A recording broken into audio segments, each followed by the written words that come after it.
सोचिए, 1 अरब से ज्यादा लोग, उनको समझना ये कोई छोटा मोटा काम तो है नहीं। ये सिर्फ लोगों को गिनना नहीं है, बल्कि ये एक पूरे देश की धड़कन को समझने जैसा है। तो चलिए आज पता करते हैं कि भारत ये इतना मुश्किल काम आखिर करता कैसे है। तो असल सवाल यही है और यही हमारे आज के विश्लेषण का केंद्र भी है। ये एक बहुत बड़ी चुनौती है जिसके लिए सिर्फ सिर गिनने से कहीं ज्यादा कुछ करने की जरूरत है। हमें ये समझना होता है कि आबादी कैसे बदल रही है, क्यों बदल रही है और इसका देश के भविष्य के लिए आखिर मतलब क्या है।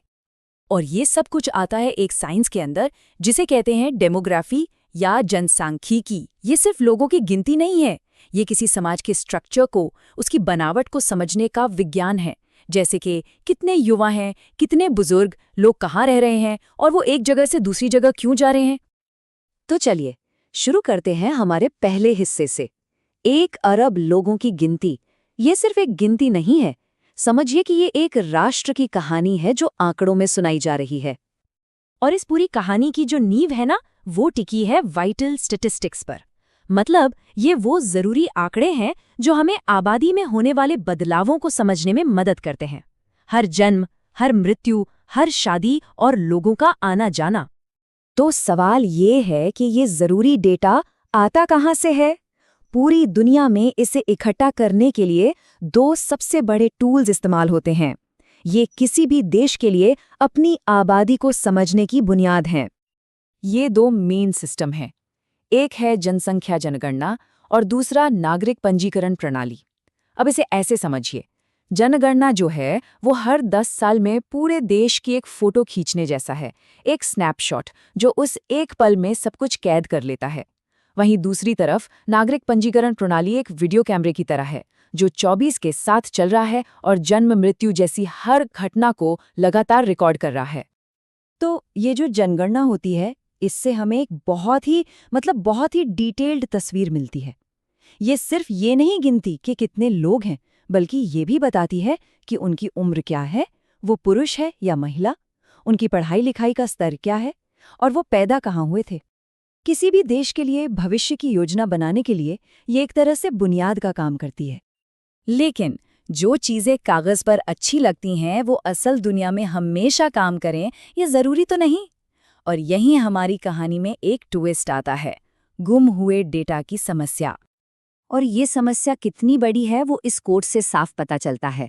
जो सिस्टम लगातार डेटा इकट्ठा करने के लिए बनाया गया था, यानी हमारा सिविल रजिस्ट्रेशन सिस्टम, वो असल में हर घटना को पकड़ ही नहीं पा रहा। और ये जो गैप है, ये छोटा मोटा नहीं है। अब जरा इस स्लाइड पर नजर डालिए। ये आंकड़ा सच में चौंकाने वाला है। कुछ इलाकों में तो जन्म और मृत्यु जैसी सिर्फ 3% घटनाएं ही ऑफिशियली रिकॉर्ड हो पाती हैं। सोचिए, 97% डेटा गायब है। इतने बड़े गैप के साथ कोई भी देश सही प्लानिंग कैसे कर सकता है?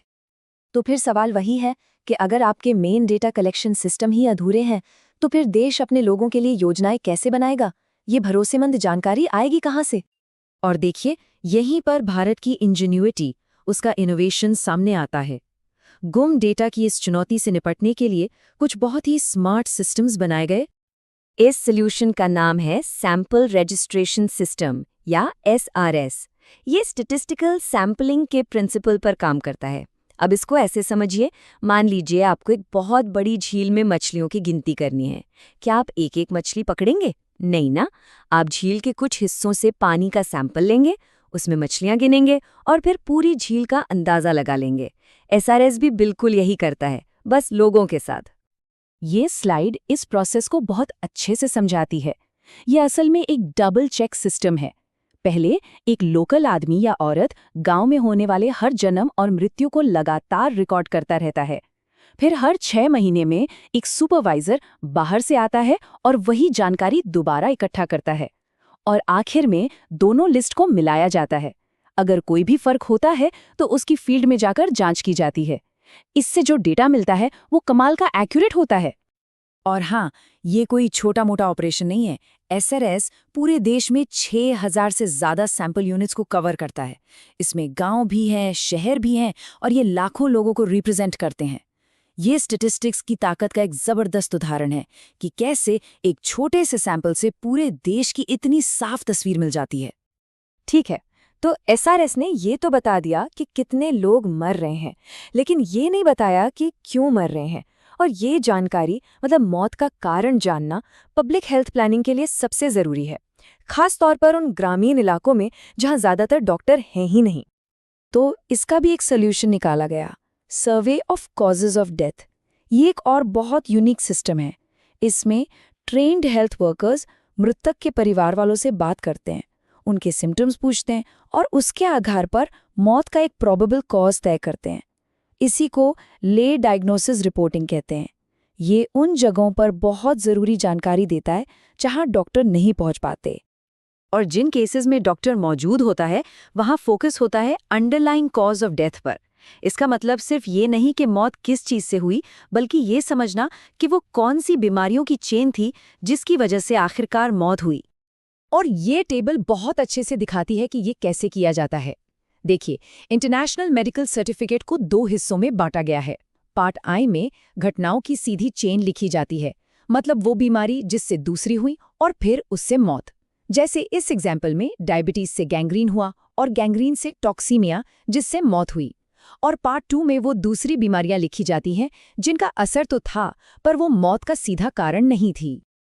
तो हमने ये तो देख लिया कि ये सारा डेटा इकट्ठा कैसे होता है, पर अब आते हैं सबसे ज़रूरी सवाल पर, आखिर ये सब इतना मायने क्यों रखता है? देखिए, असल बात ये है कि ये सिर्फ नंबर्स नहीं हैं, ये फैसले हैं। यही आंकड़े तय करते हैं कि अस्पताल कहाँ बनने चाहिए, हमारे बच्चों के लिए कितने स्कूलों की ज़रूरत है, या फिर किसी महामारी से कैसे लड़ना है। इन्फेंट मोर्टेलिटी रेट जैसे आंकड़े हमें किसी समाज की सेहत का आईना दिखाते हैं। हर एक डेटा पॉइंट से असल जिंदगी में लोगों की बेहतरी के लिए फैसले लिए जाते हैं। तो बात यह है कि चाहे वो एक बच्चे का बर्थ रजिस्ट्रेशन हो या हर 10 साल में होने वाली विशाल जनगणना, जानकारी का हर छोटा सा हिस्सा मिलकर एक बड़ी तस्वीर बनाता है। एक ऐसी तस्वीर जो हमें एक बेहतर और सेहतमंद भविष्य बनाने का रास्ता दिखाती है। और जाते जाते एक सवाल सबके लिए, जैसे जैसे दुनिया बदल रही है, आबादी बढ़ रही है, नई नई टेक्नोलॉजी आ रही है, तो क्या हमें लोगों को गिनने और समझने का हमारा तरीका भी बदलना होगा? सोचिए, भविष्य की जनगणना कैसी दिखेगी? शायद इस सवाल का जवाब हमें आने वाले वक्त में ही मिलेगा।